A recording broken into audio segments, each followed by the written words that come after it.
پھر مجھے کربلا یاد آ گیا کہ یہی مہینہ تھا، 10 محرم تھی اور جمعہ کا دن تھا اور نماز کا وقت داخل ہوا، تو امام عالی مقام نے اپنے لشکر کے سردار زہیر سے فرمایا ان سے کہو جنگ بند کریں یا تھوڑی دیر کے لیے رک جائیں، میں نماز پڑھ لوں، ہمیں نماز پڑھنے دیں۔ تو زہیر نے گھوڑا آگے بڑھا کر کہا شمر سے تھوڑی مہلت دو، ہم نماز پڑھ لیں، پھر تم نے جو مرضی کرنا ہے کرنا ہے، نماز تو پڑھنے دو۔ شمر نے کہا ہم نماز نہیں پڑھنے دیں گے۔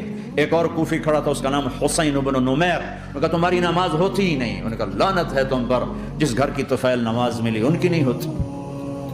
تو انہوں نے واپس آ کر عرض کی حضور وہ نماز پڑھنے کے لیے جنگ نہیں روکیں گے۔